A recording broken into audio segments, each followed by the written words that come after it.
Hoy tú y yo vamos a tener una conversación con David Victori. David Victori ha dirigido series como Sky Rojo en Netflix, películas como No Matarás con Mario Casas y ha ganado el Premio Internacional de Cortos de YouTube producido por Ridley Scott. Pero esta conversación no va de alfombras rojas, va de lo que nadie ve, de los ataques de ansiedad, de la muerte, de las relaciones que nos rompen, del miedo que te deja sin aire y de cómo salir de ahí. En este episodio David comparte el infierno emocional que vivió en una relación tóxica, la pérdida repentina de su hermana y el viaje interior que le llevó a replantearse quién era y para qué vivía. Hablamos de espiritualidad real, de meditación sin postureo y de qué significa estar presente cuando todo a tu alrededor se desmorona. Y de cómo todo ese dolor puede transformarse en arte, en conciencia y en propósito. Si alguna vez has sentido que no puedes más, que tu mente va a 1000 o que necesitas volver a ti, escucha este episodio. Te prometo que vas a ver la vida con otros ojos. Si eres nuevo en el podcast de Alberto Cartier, quiero aprovechar para darte personalmente la bienvenida a la familia del podcast de Alberto Cartier. Este es un episodio muy bueno para empezar y que hayas escogido este episodio me dice algo de ti. Me dice que eres una persona curiosa, que quiere avanzar y crecer en su vida. Y que para ti, igual que para mí, tu tiempo es importante. Soy Alberto Cartier, bestseller de Amazon, life coach, intérprete de conferencias, empresario y formador, y ahora mismo presento el podcast que más está creciendo en habla hispana. Así que sin más, vamos al lío. David tiene una agenda súper apretada, pero como sabes, estoy comprometido con traerte herramientas para crear una vida mejor. Así que fui al hotel donde se alojaba David el día antes de uno de sus maravillosos talleres de meditación e interpretación, que fue donde le conocí. El episodio está grabado en una zona de coworking del hotel que se suponía que iba a ser silenciosa. Pero verás que a veces hay algo de ruido. Para mí eso también es una oportunidad de adaptación y de crecimiento. Y aunque a veces hay ese ruido de fondo, verás que la conversación merece mucho la pena. Vamos con ello. Entonces, la primera pregunta que tenemos es: ¿qué imagen se te viene a la cabeza si te digo tu infancia? Mi infancia, a ver, me están viniendo varias al decirlo. Me ha venido un sitio que iba a jugar a fútbol con mis amigos, ahí al lado de mi casa. Luego me ha venido Salou. Salou es donde iba a pasar las vacaciones. La playa, el paseo que iba desde nuestro apartamento hasta la playa y el apartamentito que vivíamos ahí. Eso me viene. Qué bien. ¿Y alguna de estas imágenes o de otras que te vengan ahora tiene que ver con la semilla creativa esta que tienes? O sea, ¿ha sido la semilla de la parte creativa que tienes ahora que llena tanto tu vida? De las dos que te acabo de expresar, o sea, de yo jugando a fútbol y yo yendo a la playa con mi family, hombre, jugar a fútbol es jugar y jugar tiene que ver con mi trabajo, ¿no? Pero quizá no, quizá es la infancia y mi familia, ¿no? Y vale. mis amigos, en todo caso, cuando yo me iba a jugar a fútbol con ellos. Ya nos vamos de guión porque ya... Dale. Jugar tiene que ver con mi trabajo, esa frase ya es maravillosa. Desarrolla un poquito. Sí, pues es que contar historias es lo que hacemos de peques, ¿no? O sea, cuando eres pequeño y te pones a jugar, lo que estás haciendo es inventarte historias, inventarte personajes, inventarte situaciones, y yo lo he conseguido convertir en mi oficio y eso es maravilloso y es el regalo que me hace esta vida, ¿no? De poder dedicarme a seguir haciendo lo que hacía cuando era pequeño y me gustaba tanto, pues me paguen por ello. Qué bien. ¿Cuándo te empezaste a dar cuenta de que veías el mundo distinto al resto de la gente? No sé si lo veo distinto al resto de la gente. A ver, sí, yo pienso que de forma genuina todos venimos del mismo sitio, en realidad todos. O sea, es verdad que cada uno tiene una mente distinta y tiene un tipo de inteligencias más desarrolladas que otras, pero creo que todos de pequeños tenemos una sensibilidad que no se corresponde con el entorno, con el mundo adulto, y creo que todos de pequeños nos sentimos raros en el sentido de wow, que esto que me están explicando no es lo que yo estoy sintiendo, experimentando, y yo veo cosas más allá de lo que me están intentando explicar que es el mundo, ¿no? Entonces yo creo que eso es intrínseco en el ser humano. Lo que pasa es que con las 1000 variables de que puedes tener un entorno que te estimule más o puedes tener más facilidad para indagar en esa sensibilidad o en ese pensamiento, o puede ser que el entorno te abrume un poco y tengas que entrar en modo supervivencia básicamente porque no hay espacio para que puedas hacer esa indagación personal, ¿no? pero supongo que yo creo que quizá el gran hit de cuando eres pequeño es descubrir que vas a morir, ¿no? Y que existe la muerte. Yo creo que ahí empieza todo un gran despliegue de sentido y de búsqueda de significado, ¿no? Vale, varias cosas, porque has dicho varias cosas súper interesantes. Primero, me parece genial, porque es muy de genio el no darte cuenta de que haces cosas que los demás no hacen y que a ti te parecen normales, como ver el mundo de una forma determinada que le pasará a todos. A mí me pasó con la traducción simultánea, que yo empecé a hacer traducción simultánea porque me preguntaron, ya tenía montada la empresa de traducciones y me dijeron, oye, tenemos una traducción simultánea, y dije, yo hablo inglés, hablo español, pues vale. Bueno. Y me pareció natural y fácil, y lo hice y pensaba que lo podía hacer cualquiera. Sí. Y a lo largo de los años, a base de la gente decirme que no es tan fácil, tan obvio, claro, tan fluido, sí. Dije, pues esto es una cosa que no la puede hacer cualquiera, pero yo no me enteré porque me salía innato. Es maravilloso que a ti te salga innato ver el mundo de otra manera. Sí, a ver, no, yo puedo reconocer que puedo tener a ver, igual que soy patético yo con mi inteligencia lingüística es nula casi, y por ejemplo mi memoria es también deja mucho que desear, ¿no? Tengo una memoria que es muy imprecisa. Luego es verdad que tengo otras inteligencias más naturales en mí, o sea, hay algo de que las emociones siempre ha sido algo que he podido comprender mucho. Mi capacidad de empatía es enorme. De hecho, es un trabajo que he tenido que hacer mucho tiempo de controlar eso, porque si no es que iba por el mundo un poco sobrepasado por lo que sentía a mi alrededor de los demás, ¿no? Que no era mío. Entonces sí que tengo ciertas inteligencias más desarrolladas, obviamente, pero tú me has preguntado por cómo te sentiste cuando empezaste a sentirte diferente, ¿no? ¿Has dicho cuando algo? Te diste cuenta de que veías el mundo de forma diferente. Claro, que veía el mundo de forma diferente, claro. Sí. Yo creo que todo el mundo ve el mundo de forma diferente, vale. Y luego nos ponemos de acuerdo en verlo todos de una manera concreta. Y luego el trabajo es volver a la diferencia, ¿no? Volver a tu singularidad, ¿no? Vale. Muy de Picasso, ¿sabes? Que Picasso decía eso. ¿Ah, sí? Bueno, sí, es hacerte adulto y volver a... Que aprendes un montón de técnicas de cómo pintar para luego poder volver a pintar como un niño. Exacto. Pues sí, obviamente, ese es el trabajo. Qué bien.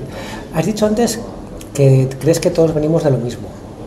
Cuéntanos más sobre eso, porque ese sistema de creencias yo también lo tengo, y hay veces que a mí me cuesta más ponerlo en palabras. ¿Cómo ves tú eso de que todos venimos de lo mismo?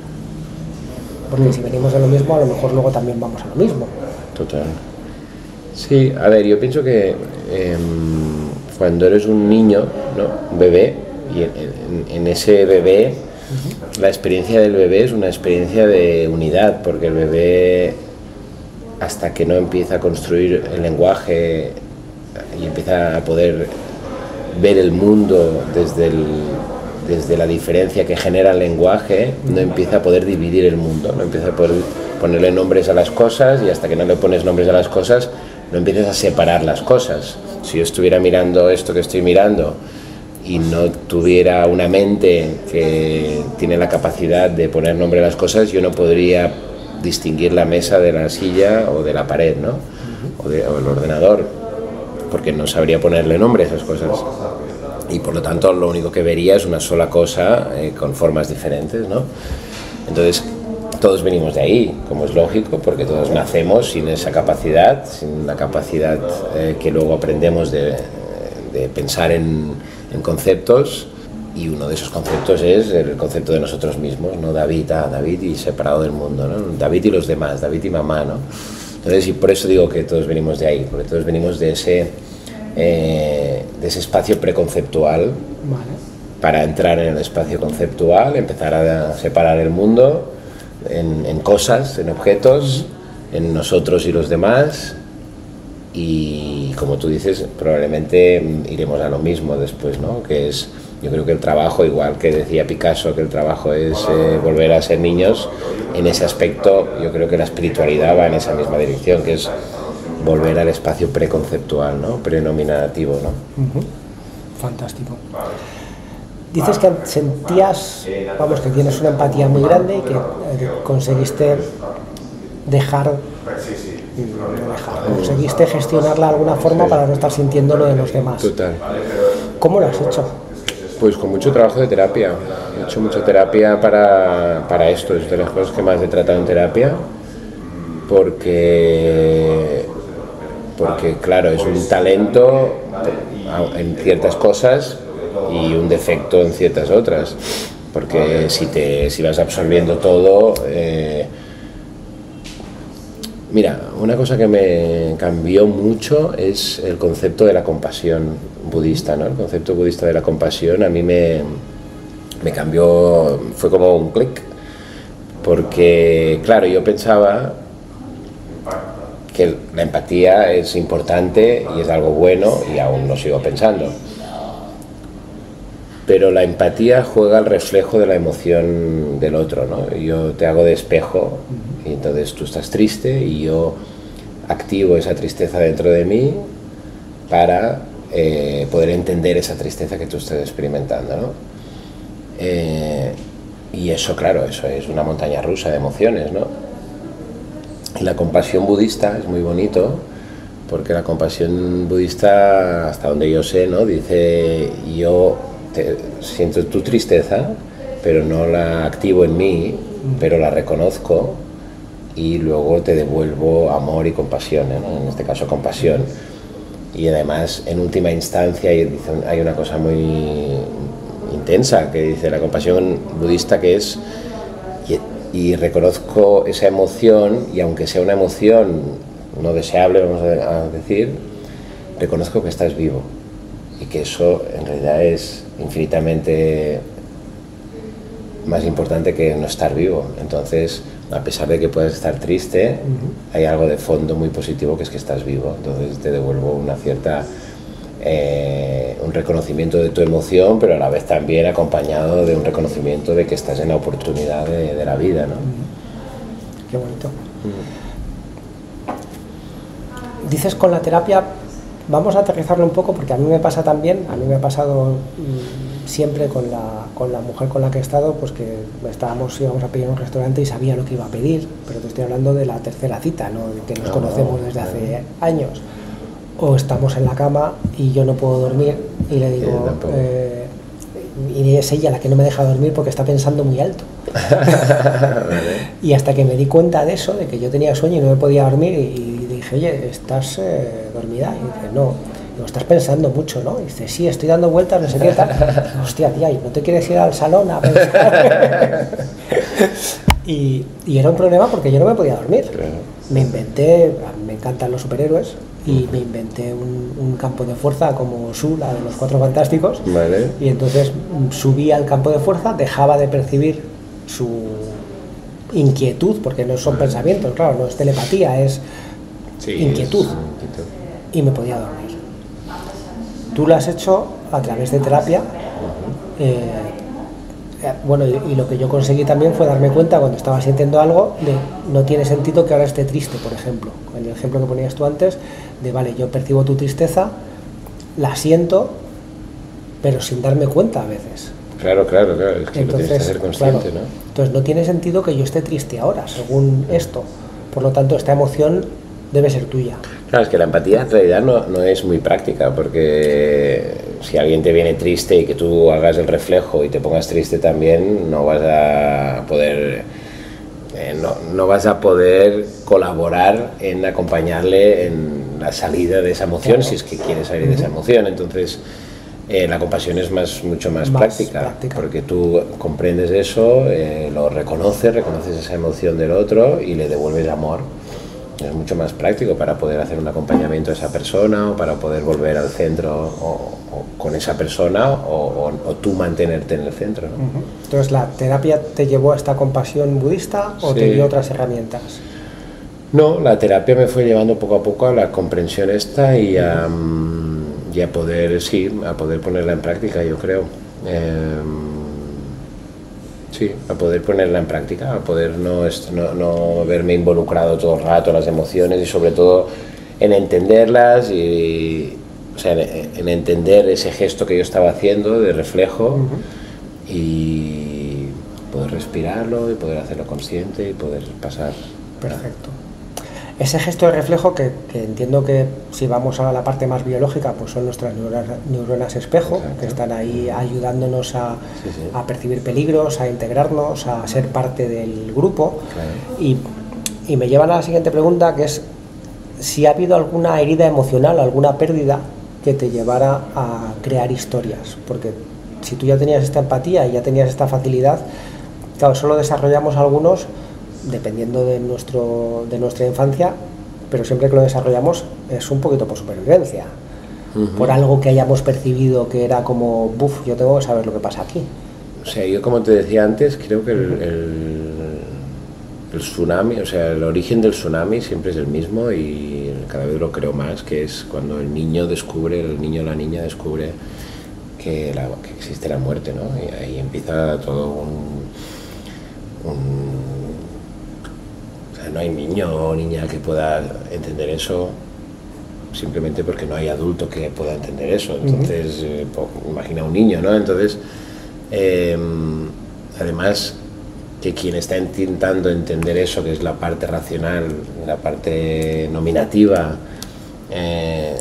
del niño o la niña, aún no está desarrollado. Por lo tanto, tú vienes de una intuición, como niño vienes de una intuición que es prenominativa, preconceptual, estás entrando en eso y de pronto te hablan de un concepto que es imposible hacer las paces en lo conceptual. Entonces, hay un bloqueo ahí muy heavy. Y yo creo que el juego primero con tus muñecos y de empezar a contar historias tiene que ver con la comprensión del mundo, ¿no? Por tanto, eso tiene que ver con la comprensión del mundo y luego supongo que ya entra lo que te va pasando. No hay una cosa concreta que recuerde en la infancia que me pasara y que me llevara a eso. Sí que después he vivido muchas situaciones que las he intentado expresar en mis pelis, ¿no? Vale. ¿Cómo fue el momento en el que...? Porque yo, por ejemplo, no me acuerdo de cuando me di cuenta... Sí me acuerdo de cuando me di cuenta que había un otro, que fue mayor. ¿Sí? Fue porque estaba... Pues igual tenía como 14 años. Vale. Y estaba apoyado, con la cabeza apoyada en el regazo de mi madre, viendo la tele. Ella estaba sentada y yo estaba tumbado y estaba respirando mi madre, afortunadamente. Y era bastante molesto porque me movía la cabeza. Sí. Y entonces le dije, pero te juro que se lo dije en serio. ¿Puedes no respirar? Sí. Y luego me di cuenta de, claro, o sea, porque mi madre no era Mariuca, que era su nombre, nosotros la llamábamos Ma. De mamá, Ma. No tuvo entidad hasta mucho tiempo después. Entonces, yo no recuerdo cuando me di cuenta de que efectivamente voy a morir. Sí que intenté que me sirviera como motivación con todo el tema de los estoicos, de cuando te vayas a morir, que hayas hecho todo lo que querías hacer y no sé qué, que la verdad es que no me sirve de nada de motivación, porque yo creo que lo que vengo a hacer no lo voy a terminar en esta vida, con lo cual cuando me muera da lo mismo que quede X que X más Y, porque para mí no tiene sentido. Entonces te voy a preguntar sobre eso porque tú ves la muerte de otra forma. ¿Tú te acuerdas cuando te diste cuenta de que te ibas a morir? No lo recuerdo. Vale. A ver si la abuela o... No, tiene que ser antes, yo no pienso. No sé. No recuerdo bien. Una vecina murió, una vecina muy querida. Yo creo que tiene que ser antes, no recuerdo bien. Vale. Una buena pregunta, molaría entender. Sí. Yo la gente que murió cuando yo era pequeño, mi abuelo materno murió de cáncer, pero como yo no entendía el concepto, simplemente es que ya no le iba a ver más. Sí. Bueno, claro, es que empieza como un... Claro, el concepto llega a ti... moldeado o modificado durante un rato y vas perfeccionándolo, ¿no? Porque pobre, claro, un niño, asúmelo, ¿no? Ahora que han muerto mis padres hace 2 años, claro, todos mis sobrinos, que algunos son muy peques, sobre todo una, Mina, claro, pues como los abuelos, ¿dónde están? Vamos a llamarles, vamos a jugar con ellos, no, ya no están, ¿cómo no están? Entonces, claro, tienes que entrar en el concepto del cielo, tienes que entrar en todo lo... en conceptos que puedan ser asumidos por un niño, pero que obviamente esos conceptos están apalancados sobre una religión, una tradición religiosa que yo creo que en el caso de mi familia pues tampoco tenía un peso importante, pero que era nuestra única forma de articularlo, ¿no? Es la única forma que tienes de articularlo porque no tienes otra forma de explicarlo, ¿no? Yo te voy a hacer preguntas que, bueno, como tampoco has leído las preguntas, si hay alguna que te incomoda y que no quieres responder, pues no respondas. Vale, ¿en qué crees tú, si crees en algo? No creo en nada. O sea, venimos, tomamos conciencia, palmamos y se acabó. A ver, vamos a por esa pregunta, que es bonita. No creo en nada que sea un concepto que me dé un sentido a la vida y que se escape a mi experiencia. ¿Qué significa? Que no cojo ningún concepto que no tenga que ver con experiencias que yo haya podido vivir en primera persona.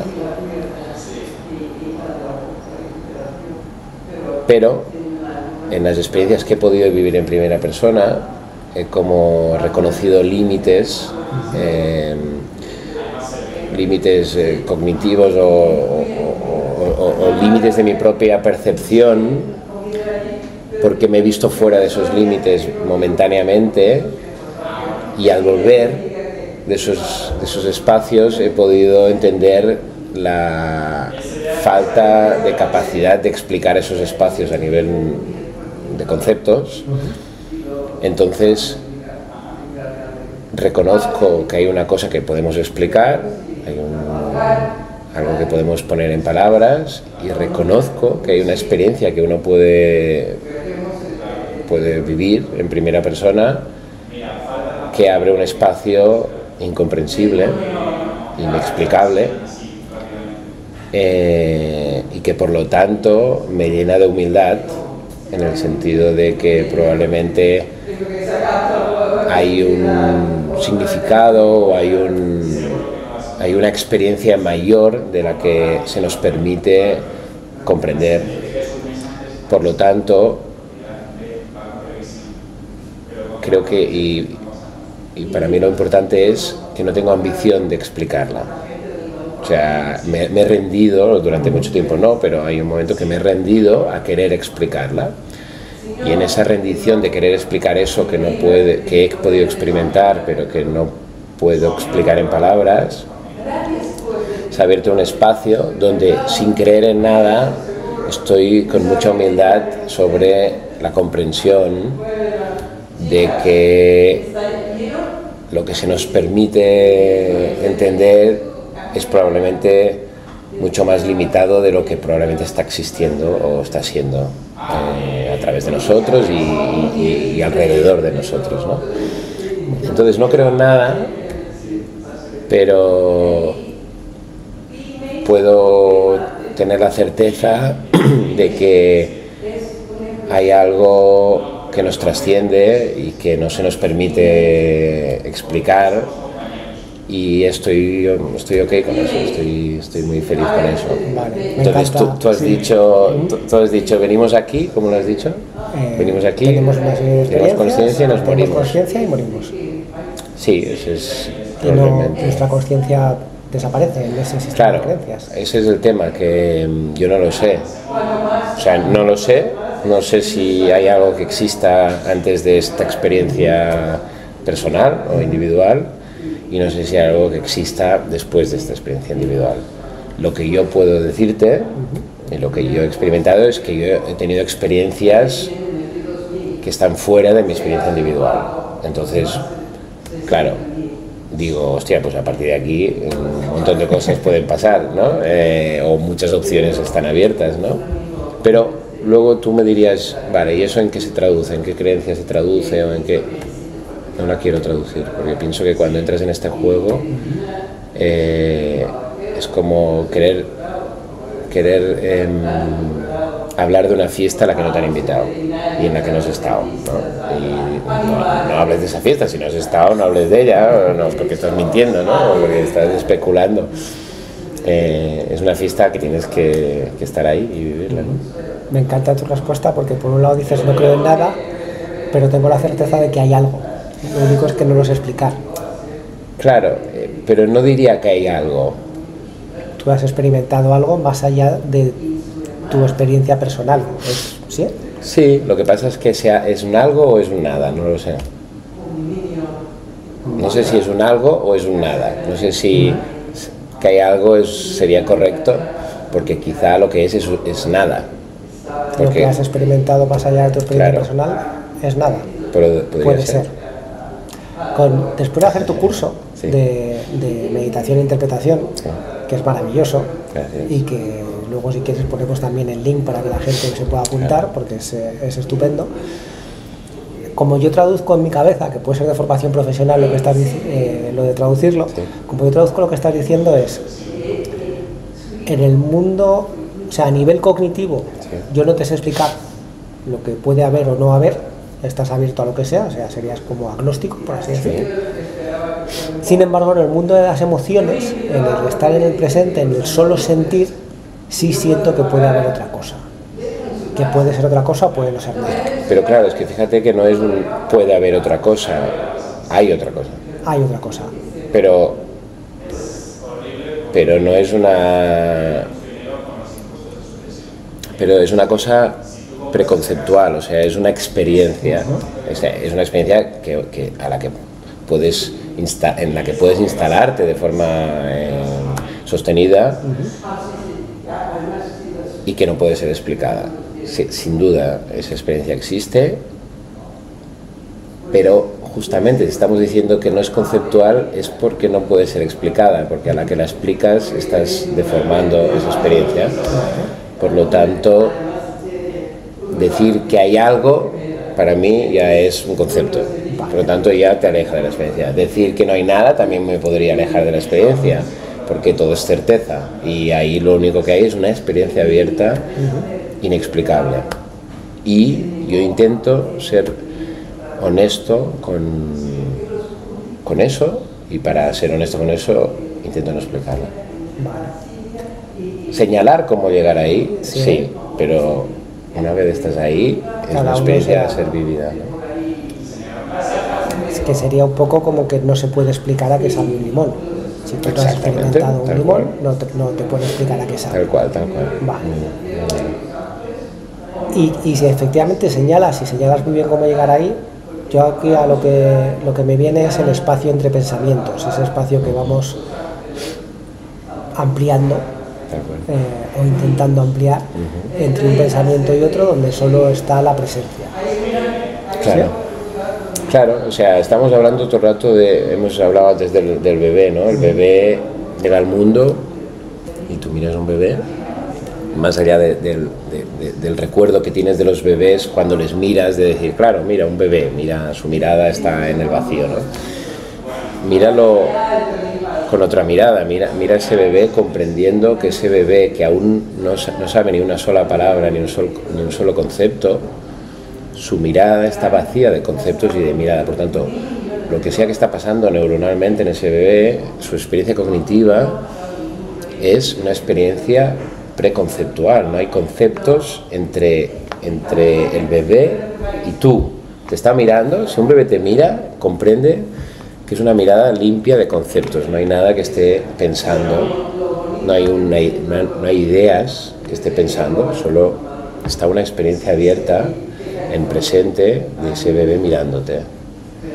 Y ese bebé, como no tiene conceptos, no se está separando de ti. Su mirada hacia ti es integrativa, en el sentido de que ese bebé está integrándote en su realidad y por lo tanto no distingue los límites entre tú y él, entre lo que está mirando y el que mira, ¿no? Entonces, cuando tú señalas ese espacio entre las palabras, entre los conceptos, es un poco eso, es un poco volver a esa experiencia abierta, preconceptual, donde es un mirar sin nadie que mire, ¿no? Y por lo tanto es el juicio. y sin obviamente, si no hay quien mire, solo hay experiencia, ¿no? Y la experiencia es una experiencia abierta, que no hay opinión, que no hay juicio, que no hay nada. Que es un estado precioso al que aspirar, que como decías, pues empezamos de bebés siendo así. Claro. También tenemos la ventaja cuando somos bebés de que la parte cognitiva, la parte racional todavía no se ha activado. Claro. Con lo cual... No, claro, es un estado natural, porque ¿Cómo? el estado aprendido es el de después, es el de los nombres y el de conceptualizar cosas y el de empezar a limitar el mundo, ¿no? Y ese que nos lleva a separar a partir de que podemos... Que es muy útil, ¿eh? Sí, claro. Que obviamente es un gesto a nivel mental espectacular. Claro. Está guay que ahora estés en este momento y con este nivel de conciencia. Entiendo que no has estado siempre así. No. Cuéntanos si te apetece, o igual no te apetece, pero bueno, si decides compartirlo con la persona que nos está escuchando, cuéntanos algún momento jodido que hayas tenido, algo que para ti haya sido un punto de inflexión en tu vida.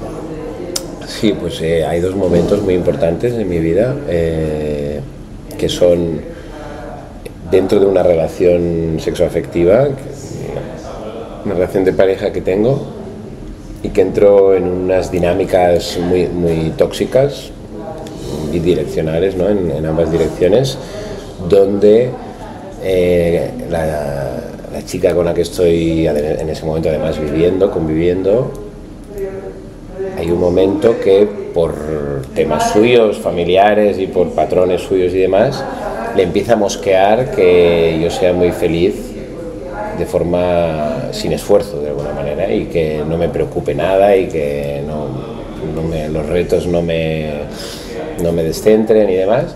Entonces ella, sin darse cuenta, empieza a buscar fórmulas para sacarme de ese estado, porque ella, yo creo que en ese momento lo único que quiere es que empatice mejor con sus emociones, porque claro, si tienes una persona al lado que no le preocupa mucho demasiado nada, porque piensa que todo tiene solución, hay un momento que claro, sientes que no estás siendo comprendida, ¿no? Porque en ese momento el reflejo de la emoción para ella no era suficiente, ¿no?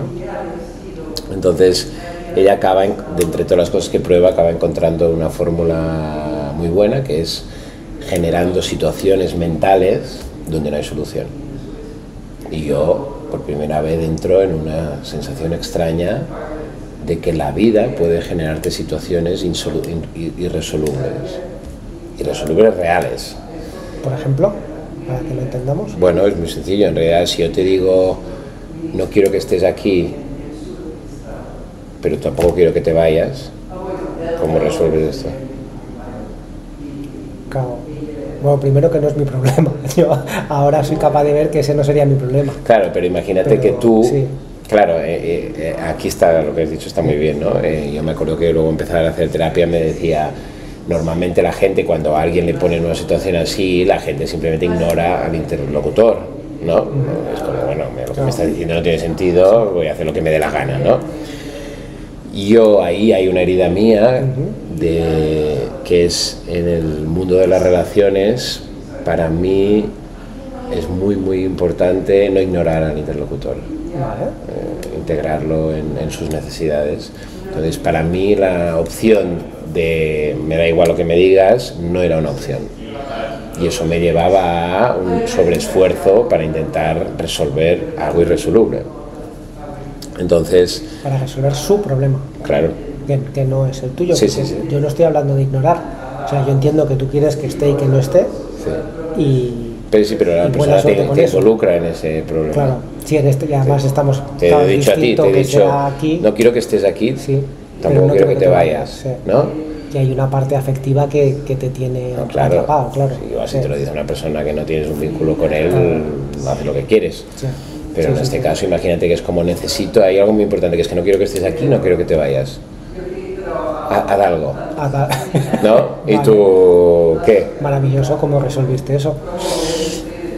Pues entrando en la ansiedad, o sea, empecé a tener ataques de ansiedad y ataques de pánico y demás porque me empezó a dar miedo que la vida me pusiera en una situación así, sin solución, ¿no? Porque en ese momento yo había estado toda la vida en la sensación de que siempre había una solución, incluso cuando no había solución, pues aceptar que no había solución, pero en este caso, como se me pedía que tomara una acción sobre algo irresoluble, mi cerebro colapsó porque empezó a temer esas situaciones de una forma exagerada, porque claro, cuando me encontraba ahí, como mi opción no era... O sea, la opción de salida es ignorar a esa persona. Sí. Como esa opción yo la bloqueaba, colapsaba, mi cerebro colapsaba, y entonces empecé a tener mucha ansiedad y ataques de pánico y entré en un miedo vital muy heavy, que es el miedo que le acompaña a mucha gente que tiene ansiedad, y claro, porque tienes miedo a la vida, tienes miedo a un fantasma que nunca llega, pero tienes miedo al miedo, y el miedo al miedo es terrorífico, ¿no? Porque además, como es un miedo de algo que no está sucediendo, no puedes hacer nada para resolver la fuente del miedo porque no está sucediendo nada. Entonces es una forma de colapsar maravillosa la mente, ¿no? Son los miedos abstractos que no hay forma de solucionarlos. Exacto. Sin embargo, sí que podemos solucionar todos los miedos concretos. Exacto, sí, es como tienes miedo a tener un accidente pero no lo estás teniendo. Cuando tengas el accidente harás lo que tengas que hacer, pero mientras no lo tengas, ese miedo a un accidente que no sucede es horrible. Vale. ¿Y cómo conseguiste solucionar aquello con esta chica? Terapia. Con mucha terapia. ¿La terapia te dio herramientas o te dio qué herramientas utilizaste? ¿Cómo lo hiciste? Pues mira, empecé con terapia estratégica breve, porque yo en ese momento no había hecho terapia nunca y tenía cierto escepticismo con la terapia, por desconocimiento básicamente, porque pensaba que había un modelo de negocio que no tenía sentido, que era si me cura, pierde el cliente, ¿cómo hacemos esto, no? Entonces, entonces empecé con terapia estratégica breve. ¿Qué es eso? Es una terapia orientada a la solución, que su éxito es, o sea, el gran motor de este tipo de terapia es la rapidez. O sea, tienes este problema concreto, atacamos esto y se acabó, no abrimos puertas. Sí. Entonces fue muy, muy lindo, porque yo llegué a ese terapeuta, le expliqué el problema y me dijo, vale, 8 sesiones, ni una más ni una menos, si tú no haces tus deberes te echo, porque si tú no haces los deberes es que no quieres curarte, si no quieres curarte yo no estoy perdiendo tiempo contigo, porque hay algo de una terapia orientada a los resultados, ¿no? Entonces yo soy muy obediente y empecé a hacer todo lo que me pedía, y en ese momento, como la ansiedad y demás tiene mucho que ver con el inconsciente, pues empezamos a hacer muchos trabajos que tienen que ver con el inconsciente y muy interesantes, ¿no? ¿Alguno? Claro. El que recuerdo más es el de tu peor pesadilla. Este es heavy, ¿no? Que me tenía que encerrar cada día durante 10 minutos, creo, 15, a oscuras, y pensar en todo lo terrible que me podía pasar, y obedientemente lo hice, y cada día estaba peor, hasta que me empecé a dar cuenta que, claro, que esos 15 minutos se me hacían larguísimos, y me empecé a aburrir de que me pasaran cosas terribles en mi mente, y me empecé a dar cuenta de que la muerte siempre es la solución a esa pesadilla. Y empecé de pronto a decir, wow, es que en realidad la muerte es un gran invento, ¿no? Porque te saca de todo el sufrimiento. Pero lo pasaba mal, incluso llamé al terapeuta de, tío, estoy hecho mierda, esto no me está ayudando, quizás te estás equivocando de terapia, no es la que yo tengo que hacer. Y me dice, David, confía. Y poco a poco empecé a darme cuenta de que lo que de verdad me daba miedo, porque al final lo que me solucionaba todo era la muerte, por tanto lo que pensaba que me daba miedo, que era la muerte, no era tan no era negativa, en realidad era positiva. Entonces lo que empecé a darme cuenta que tenía que ver con mis grandes miedos era el perder la libertad. Perder la libertad Y de pronto, claro, fui ahí como con este gran insight a la terapia y me dijo el terapeuta, es que eso es exactamente lo que te ha pasado en esta relación, que tú has perdido la libertad individual porque no te has permitido ignorar a esta persona y ahora tú estás aterrorizado de que esto te puede pasar en cualquier momento, de que esa libertad individual tuya, a nivel mental, hablo de una libertad mental, te la puede quitar cualquier persona o cualquier situación, y eso es a lo que le tienes miedo. Y él me dijo una cosa muy bonita que la recordaré siempre, ¿no? Me dijo, pero tienes que darte cuenta que no es que ella te quitase esa libertad, sino que tú le concediste la llave que controla esa libertad. Tú se la diste a voluntad, no es una cosa que nadie te pueda venir y te pueda quitar. Por lo tanto, esa comprensión de ese empoderamiento de mi propia libertad creo que empezó a hacer un cambio importante en poder curarme, ¿no? Te devolvió lo que tú sabías, que es que todo se puede solucionar. Exacto. Me devolvió un estado mental previo que obviamente fue con mucho trabajo, ¿eh? Sí. No, la ansiedad es algo serio y es algo que se activa a niveles muy inconscientes y que te persigue durante mucho tiempo porque son mecanismos que no sabes, se activan en las situaciones más absurdas, ¿no? Sí, sí. Y además, como muy bien has dicho, las activas tú en tu mente, con lo cual es que sí, sí. Pues ahí puede pasar de todo. Tienes, sí. Sí. No, y sobre todo que pensamos muchísimo y no nos damos cuenta, entonces estás que no sabes qué ha pasado y claro, estás ahí. Claro. Qué bien. No quería que te pasara eso. No, sí. Pero qué bien sí, es que es precisamente el tipo de meditación que se hace en tu curso, de darte cuenta de que estás pensando, claro. Que con eso ya es suficiente, no es controlar. Bueno, a través de esa terapia es donde, o a través de esa experiencia más bien y de ese sufrimiento psicológico que viví, que experimenté, es donde yo empecé a tener interés y me empecé a fascinar también por el autoconocimiento y por cómo funciona la mente y por cómo funciona nuestra experiencia individual y por qué hay gente sufriendo y por qué hay gente tranquila y feliz, ¿no? ¿Has vuelto a ese estado donde estás mayormente feliz y cuando hay un reto es algo que vas a poder solucionar? Sí, llevo muchos años ahí otra vez, por suerte mía. La ansiedad es algo que son mecanismos que los puedes ver y que no es que desaparezcan radicalmente, pero claro, ahora tienes el reconocimiento y ahora tengo el conocimiento interno de poder salir de ahí, de esos estados muy rápido, ¿no? Qué bien. Habías dicho que había habido 2 situaciones. Sí. Claro, la siguiente es yo estoy en ese viaje de autoconocimiento y de terapia y de conocerme y de salir de esos estados. Eso me lleva a una fascinación, me lleva directo a la espiritualidad, y cuando estoy en ese amago, una hermana mía muere. Ella tenía 44 años y murió, o sea, ella estaba sana y tuvo un ictus, un infarto cerebral. No murió ese mismo día porque estuvo 20 días en estado vegetativo. Entonces esos 20 días fueron un asumir, ¿no?, lo que iba a pasar, porque los médicos nos decían desde el primer día que no iba a sobrevivir. Y entonces perder a alguien tan cercano de una forma tan súbita fue un impacto enorme en la familia y en mí, obviamente. Y eso es lo que en realidad ese fue el empuje para mi coqueteo con la espiritualidad, que dejara de ser un coqueteo y meterme ahí a fondo, porque obviamente ver la fragilidad de la vida tan cerca, porque mi hermana era una persona hipervital, llena de vida, una tía súper inteligente, que estaba consiguiendo todos sus objetivos a nivel profesional y vital también. Con 44 años tenía una vida plena y muy bonita y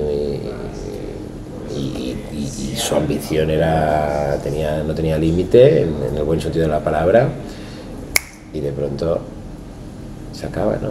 Y esa comprensión absoluta y tan cercana de que la vida se apaga así fue como un momento, tengo que entender de qué va todo esto. O O sea, necesito, o sea, me di cuenta que no tenía una filosofía de vida, que no tenía porque o sea, yo había sido educado dentro del catolicismo, pero yo le veía todos los defectos, pero a la vez tampoco lo había sustituido por nada.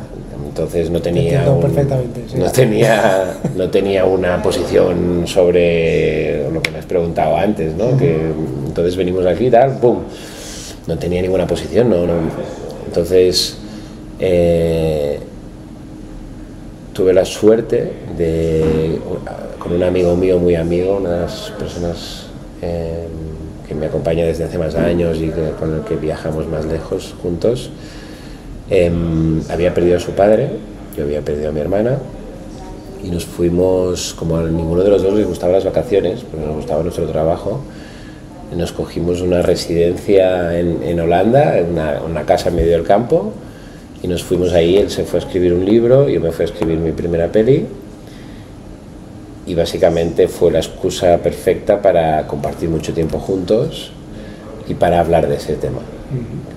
No era la intención, pero obviamente es lo que acabó pasando, y era muy bonito porque ninguno de los dos creía en nada, pero simplemente él era radical en el sentido de David, no hay nada, y cualquier cosa que le queramos añadir a ese vacío es que no somos capaces intelectualmente de sostener ese vacío. Sí, y que nos... eso durante años, sí. Vale. Y yo era más, le decía, pero hay que ser humilde, o sea, porque tú dices que los que creen en algo es porque necesitan creer en algo, porque se creen que somos muy importantes, pero a mí me parece igual de atrevido pensar que eres tan importante que sabes que no hay nada. Ajá. ¿Sabes? Me parece igual de atrevido, desde tu insignificancia, creer que ya tienes la comprensión absoluta de la realidad, ¿no? Entonces, en ese diálogo se abrió un espacio de búsqueda conjunto, que por suerte se nos cruzó toda una filosofía y un conocimiento milenario que existe y que nos empezó a abrir a esta experiencia de la que te hablaba antes, ¿no? Qué filosofía, qué conocimiento, claro. Pues empezamos a leer libros que tenían que ver con la no dualidad y con su tradición milenaria, ¿no? Que es el Vedanta Advaita, y que habla de eso que hablábamos antes, ¿no? de esa no separación entre el bebé y eso que está viendo, ¿no? De que tú no eres dos cosas, tú y el mundo, sino que solo está viendo una experiencia que es el mundo y tú como una sola cosa, ¿no?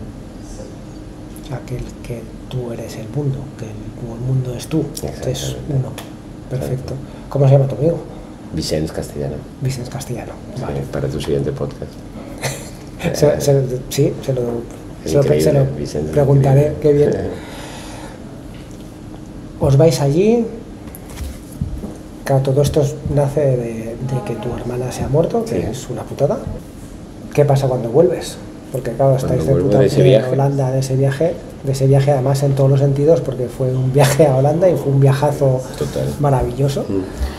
Bueno, vuelvo muy transformado y sobre todo cuando estoy ahí también intento sacar a mi familia de un bucle en el que habíamos entrado todos, que era de hacer de espejo de otra persona de la familia para postergar esa preocupación dentro del duelo, que significa que nadie se estaba haciendo cargo de su duelo individual porque todo el mundo estaba preocupado por otro miembro de la familia, de lo mal que estuviera o de lo mal que pudiera experimentar eso o integrar esa experiencia. Entonces yo me salí de la ecuación, les dije a mis hermanos y a mis padres, les dije que nadie se preocupe de mí, yo voy a asumir mi duelo y que sepáis que empiezo a vislumbrar la manera en la que voy a poder integrar esta experiencia. Por lo tanto, yo me salgo del bucle este en el que estamos, porque todo el mundo era como, estoy preocupado por mamá, estoy preocupado por papá, estoy preocupado por... ¿no? Entonces me salí de ese bucle y creo que abrió un espacio, ¿no? de que cada uno pudiera también empezar a preocuparse de sí mismo, ¿no? Perdona, porque yo soy muy práctico y a veces hay cosas que se me piran. ¿Cómo tienes esa conversación? ¿Hay una reunión familiar? ¿Lo pones en el WhatsApp de la familia? Hacía tiempo que nos escribíamos unos emails conjuntos, que estaba todo el mundo en copia, le llamamos el boletín familiar. Y cada uno escribía ahí disertaciones de lo que fuese y lo escribí por email. Luego cada vez que hablaba con alguien individual lo extendía, pero lo escribía así por email. Qué bien. O sea, que realmente ahí volviste a asumir control de lo que tú podías hacer, no de estar preocupándote de cómo se sentía cada uno, que sí que es muy bonito y es muy empático y todo, pero que realmente... Pues sí, una trampa psicológica, ¿no? También. Yo creo que sí, que al fin y al cabo me duele mucho menos preocuparme por tu dolor que gestionar el mío. Exacto. Con todo lo que te puedo querer es como, qué mal lo estás pasando, ¿no? ¿Verdad? Total. Qué bien. Y cuando abriste ese espacio, ¿le pasó a cuántos hermanos sois? Éramos 5, murió una, 4. Y cuando abriste ese espacio, ¿alguno de tus otros 3 hermanos, a tus padres, alguno se unió a eso? Bueno, cambió la dinámica, sí. Empezó a ser menos, me preocupa esta persona y más me estoy sintiendo así. Qué bien. Wow, maravilloso. Vale, pues fue a partir de ese retiro con Vicens cuando tú empezaste a meditar, ya habías empezado a meditar en... No, ¿fue allí? Y allí empezasteis, pues claro, ¿qué sabías tú de meditación en ese momento? Bueno, empezamos a mirar vídeos, empezamos a leer mucho. Vicens es una persona que lee 2 libros a la semana casi, o sea, es una locura lo suyo. Y entonces él empezaba a meditar mucho y entre los dos y lo que veíamos por ahí empezamos a experimentarlo, a probarlo. ¿Cómo fue tu primera meditación? Porque hay varios episodios ¿No te acuerdas? No. ¿Hay varios episodios de qué? Sobre meditación y sobre gestión emocional. Sí. Yo ¿La gente se acuerda de la primera meditación? Yo me acuerdo de la primera vez que intenté meditar, me puse una musiquita y iba a meditar 5 minutos. Pues cerré los ojos en una silla, yo no soy capaz de asumir la postura del loto ni sentado y ya. Y si no miré 15 veces, abrí a ver cómo iba. De hecho, llegué a coger el móvil, digo, no he puesto la alarma. O sea, yo llevo aquí 5 horas haciendo esta mierda. Fue un primer contacto de esto no está funcionando. Pero sí, luego sí que funcionó. Yo no me acuerdo, ya te he dicho que mi memoria no es muy fuerte. No me acuerdo. Vale. Y perfecto, pero no pasa nada. ¿Cuándo dijiste, o sea, no te acuerdas, pero por algún motivo seguiste meditando? ¿Cuándo, si hubo algún momento que dijiste, pues esto sí es útil, o esto me calla la mente, o esto, no sé, ¿por qué seguiste? ¿Por qué meditas? Sí, es que de alguna manera se estaba dando 2 cosas a la vez. Se estaba dando una comprensión de la parte teórica de lo que te estoy diciendo, de mi relación con mi mente, y a la vez, como estaba comprendiendo eso, a la vez me iba a que a través de la meditación podía entender en primera persona eso que estaba entendiendo conceptualmente, ¿no? O sea, El poder de la hora fue un libro muy importante para mí, ¿no? Y ese libro empezó a poder ayudarme a discernir cuando estaba explicándome cosas que no tenían que ver con el presente, ¿no? Y de pronto poder entender que a veces yo estaba creando momentos que no existían y entender que lo que yo podía pensar sobre el futuro literalmente no existía, aunque lo pudiese pensar. Esa comprensión fue como radical, y también poder entender que esos pensamientos no necesariamente tenían que ser yo, tenían que ser lo que me identificase, lo que era yo, y que había una dualidad en poder pensar pero tener opiniones sobre lo que pensaba y a la vez observar eso que pensaba. Todo eso fue como entonces yo sé que las primeras meditaciones no me daban sentido todo eso, pero estaba explorándolo a la vez, ¿no? Y no digo que las primeras meditaciones ya me ayudaron a entender nada, te diría, pero como estaba en esa investigación mutua, de conceptual y de práctica, pues lo iba intentando entender todo a la vez, entender por qué estaba meditando, qué significaba meditar y a la vez qué significaba tener una voz en mi cabeza que no era yo, ¿no? O sea, un poco se fue dando todo eso. Sí. Vale. Si tú no eres tus pensamientos, tú no eres tus emociones, tú no eres tu mente, ¿qué coño eres? No lo sé. No lo sabes. No lo sé. ¿Te lo has planteado, supongo? Sí, o sea, la mente, que estamos diciendo, yo no soy mi mente, ¿no? Yo no soy eso que soy capaz de pensar. Y es la mente la que dice, ¿qué soy? Y le dices, pues que mente, seguro no soy tú, ¿no? Y entonces dice, ya, pero ¿qué soy? Y dices, ya, pero es que quien está haciendo la pregunta, estoy distinguiendo estoy entendiendo que quien está haciendo la pregunta no es nada. Si es algo, es mi mente, no soy yo. Bueno, no es mi mente, no es eso que estoy intentando responder, ¿no? Entonces, obviamente la mente tiene tendencia a proponer respuestas. Soy la consciencia, soy esto y soy eso, ¿no? Soy el espacio entre los pensamientos, ¿no? Y lo que voy entendiendo poco a poco es que lo que tiene que ser es una cosa a experimentar más que a poder verbalizar, que obviamente lo verbalizamos para poder expresarnos y hablar de ello, ¿no? Pero... Y a lo mejor para poder entenderlo, porque a nivel de experiencia es más complicado entenderlo.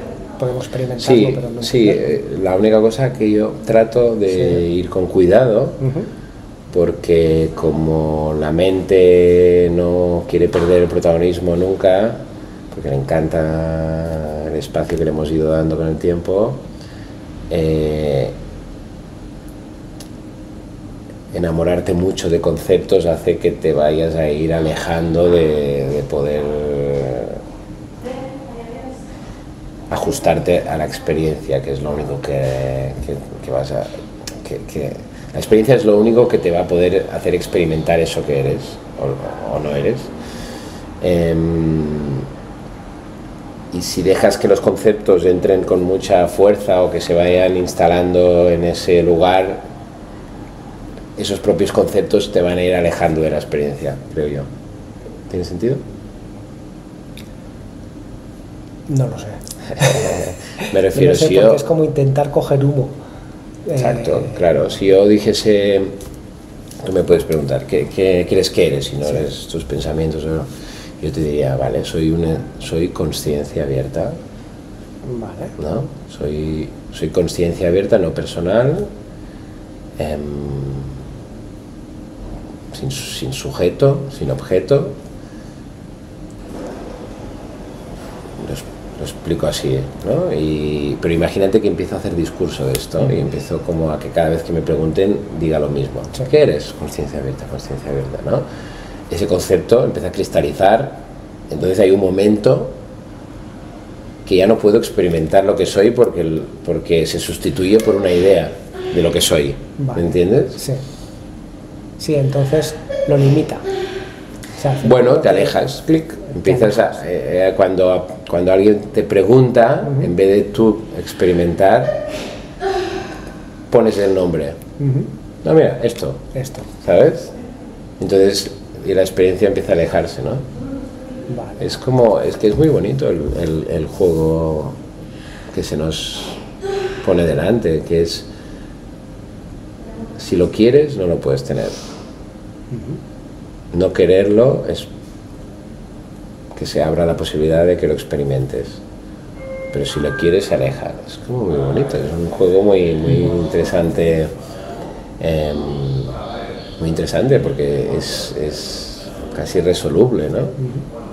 Lo experimentas cuando no lo quieres. Y lo experimentas de forma efímera, porque cuando lo experimentas es muy difícil sostenerlo. No querer experimentarlo. No, claro. Porque lo estoy experimentando y entonces lo quiero experimentar y entonces me alejo y y entonces es como, coño, me he alejado. Tal cual. Claro, maravilloso. ¿Cómo llevas eso? Tú eres director de cine, has hecho películas, tienes éxito como director de cine. ¿Todo esto permea en tu proceso creativo y en tus películas? Sí, en realidad es como que los talleres que estoy dando es el puente entre las dos cosas, ¿no? Y me parece maravilloso y me gustaría cada vez poder imprimirlo más. Lo que pasa es que también, a la vez, yo ya estoy en una especie de danza entre dos niveles de experiencia, ¿no? Que un nivel de experiencia es el David haciendo cosas y otro nivel de experiencia es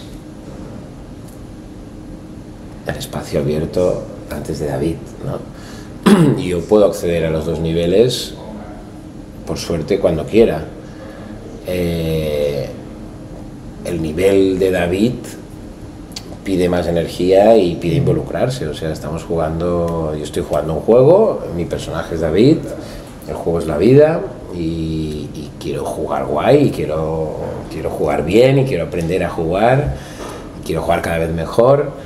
Entre esas cosas que hace David, hace películas y hace series de televisión, ¿no? Y ahí hay una aproximación a ese juego que pide muchas cosas y mucho aprendizaje, y yo he hecho lo que he hecho hasta hoy, pero podría hacerlo mucho mejor. Entonces, pues, ¿cómo lo hago mejor, no? Y estoy en ese juego, y luego, obviamente, en cualquier momento me puedo salir del juego y de reconocer el juego.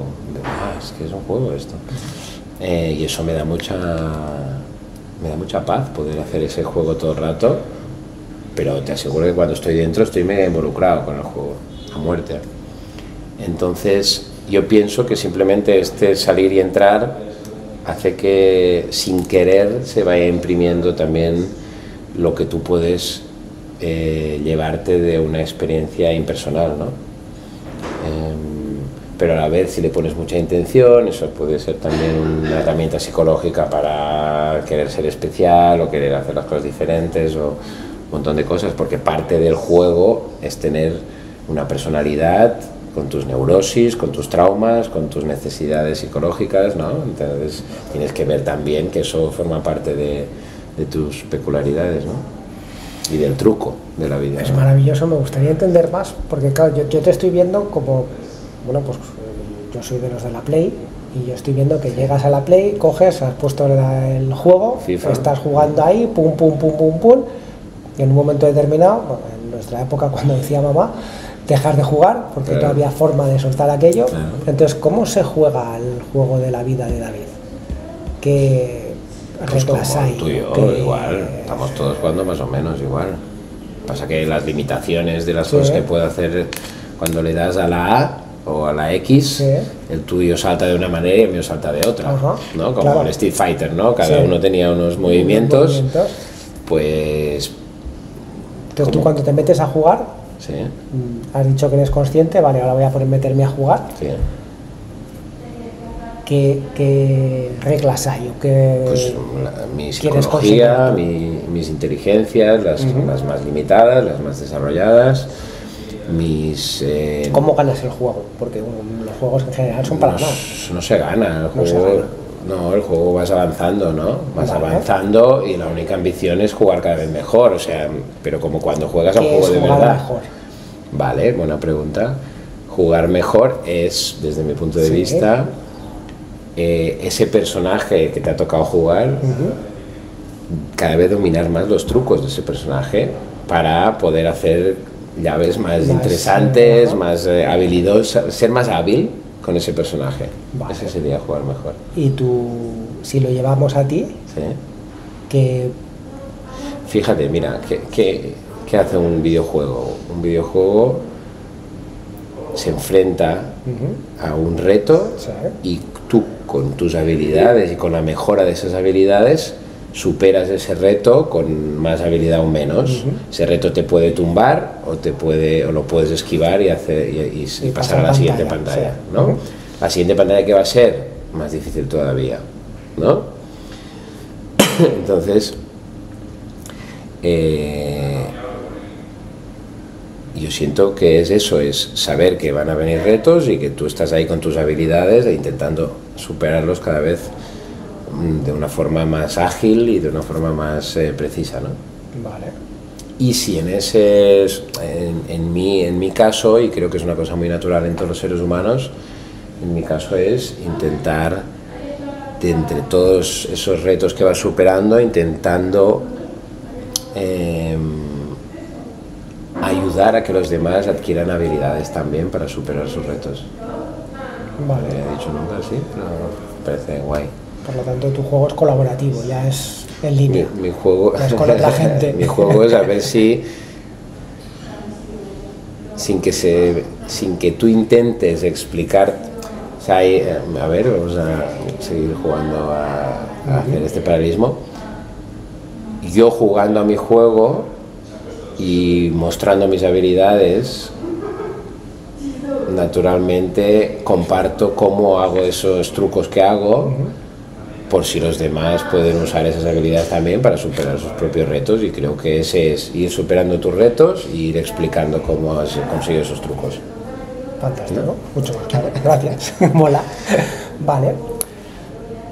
¿Eso sería, cuando estamos en el juego, eso sería ego para ti, o eso es el personaje y el personaje es ego o no lo es? Sí, yo siempre intento usar el concepto ego como la idea que generas de ti mismo, y que normalmente la generas siempre y necesariamente en un momento que no sea el de ahora, porque si yo genero la idea de yo haciendo esta entrevista contigo, tengo que separarme de exactamente el mismo momento, porque ya tengo que irme a mi mente a generar la idea de mí mismo. Por tanto, si yo me visualizo a mí mismo haciendo esta entrevista contigo, estoy usando la capacidad de generar mi propio ego, que es la idea de mí mismo, ¿no? Para mí el ego es eso, para mí el ego es, de entre todas las ideas que puedes tener en tu cabeza, hay una que es la de ti mismo, David, ¿no? Pues eso es ego, para mí, ¿no? Vale. Entonces, a tu pregunta dirías... Pero hay muchos David.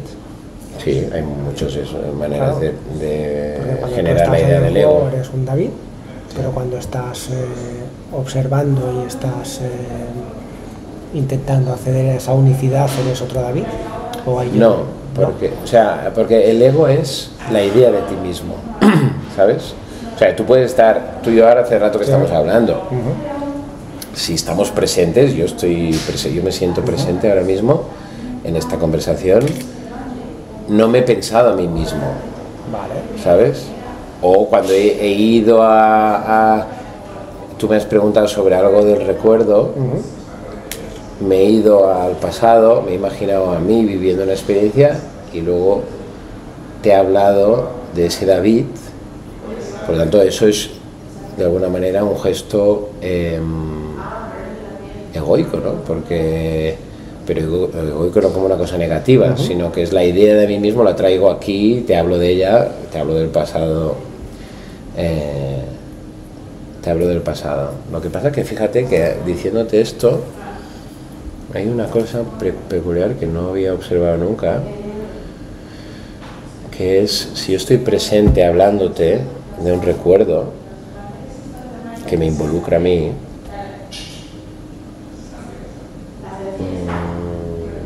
estoy hablando del ego, pero no estoy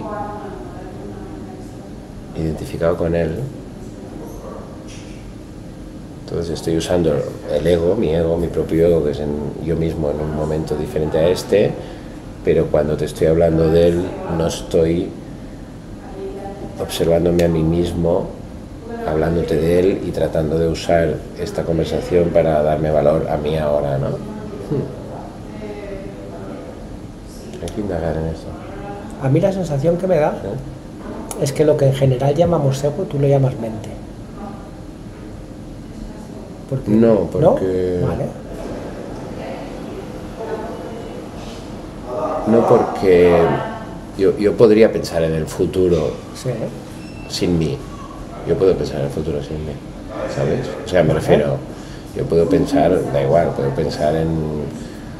puedo imaginarme el fin de semana que viene Madrid. Yo no estaré en Madrid, ¿vale? Pues yo puedo imaginarme en Madrid el fin de semana que viene, de fiesta la gente y tal. Puedo imaginarme una situación... O sea, que sería la mente cuando piensa sobre ti.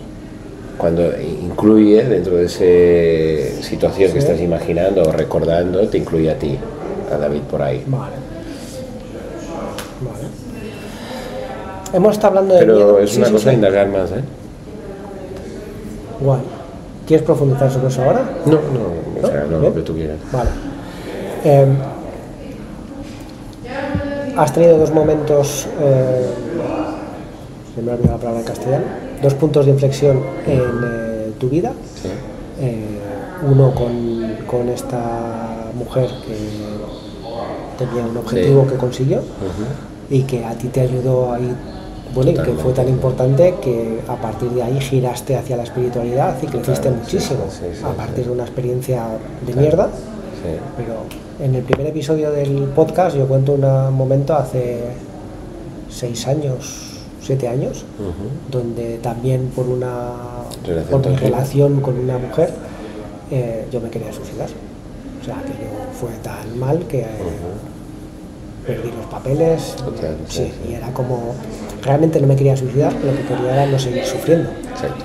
Sí, que se acabara eso, ¿no? Sí, que se acabara como fuera. Y estuve coqueteando varios meses con el tema del suicidio y al final, pues, evidentemente no lo hice. Y sí me he dado cuenta que me ha servido para mucho. A lo que voy es,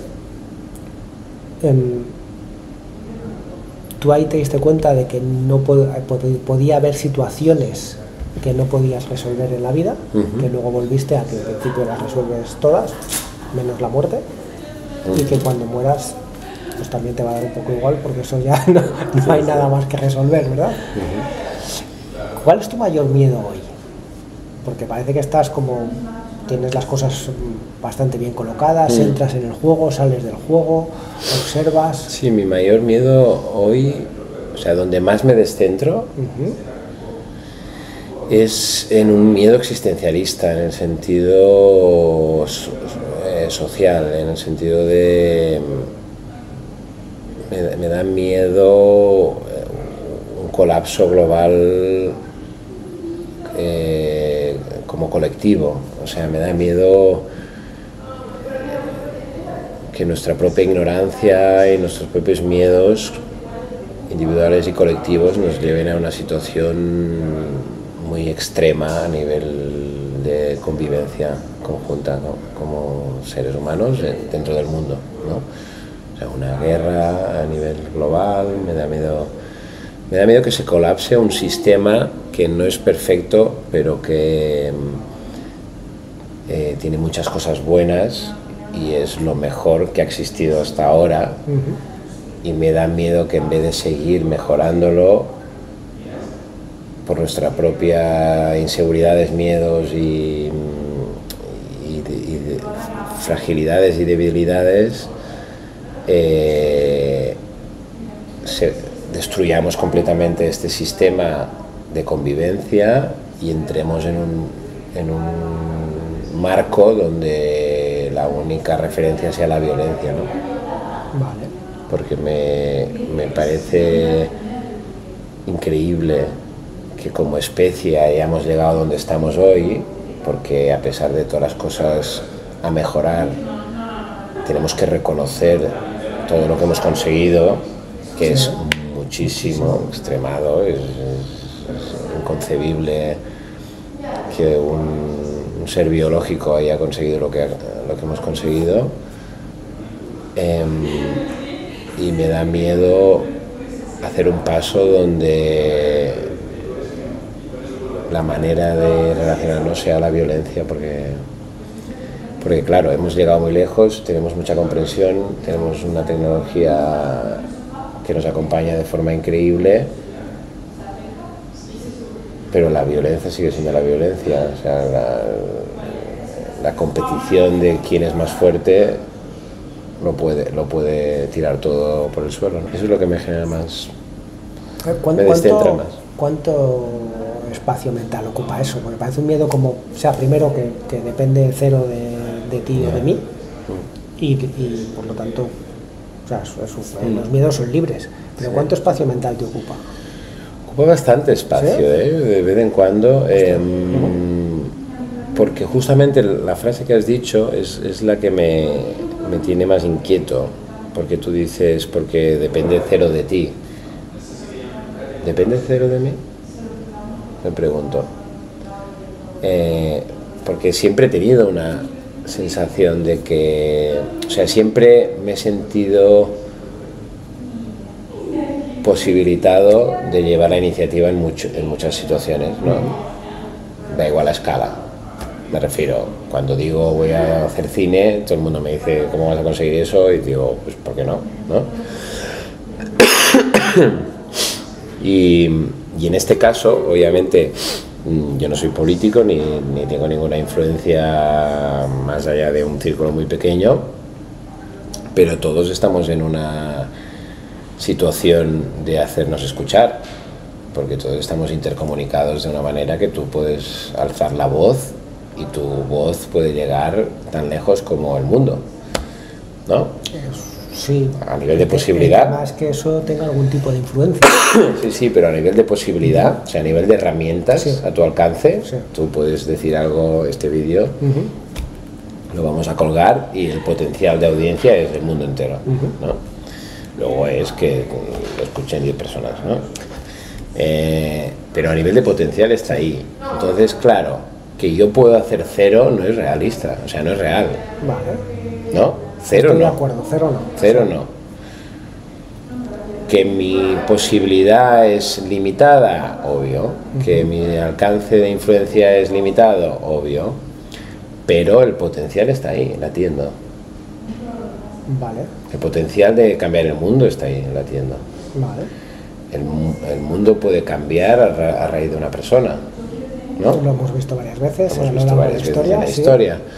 Entonces, yo no digo que yo vaya a cambiar el mundo, pero también sí que es verdad que reconozco que no es verdad que mi responsabilidad es cero. Vale. ¿Y ¿No? qué haces con esa responsabilidad de no cero? Entonces, ese es el baile. En el sentido de que ese es el baile, me refiero, psicológico, en el que estoy yendo y viniendo, y que cuando de pronto me vengo arriba y psicológicamente digo, hostia, dentro del videojuego no tendría que intentar hacer un par de trucos para ver si realmente puedo mejorar algo a gran escala. De pronto me entra la ansiedad, porque digo, pero un momento, pero ¿qué puedo hacer yo? Pero a la vez hay que jugar ese juego, porque a la vez es un poco otra vez del mismo que decíamos antes. Si quisiera yo cambiar el mundo, probablemente es una neurosis psicológica que me aleja de conseguir nada relevante. Pero si de pronto empiezo a tener iniciativas que me parecen genuinas dentro de lo que estoy observando y de mi sensibilidad, y esas iniciativas empiezan a generar un impacto superior y yo consigo no descentrarme en esa influencia, pues no sé, pienso que también parte de la gran problemática que estamos experimentando es que la gente tiene la sensación de que no tiene nada que tenga que hacer, o sea, de que no hay nada que esté en su influencia hacer, ¿sabes? O sea, hay una cierta pasividad que estamos adquiriendo y normalizando, y que no debería ser quizá la norma tampoco, ¿no?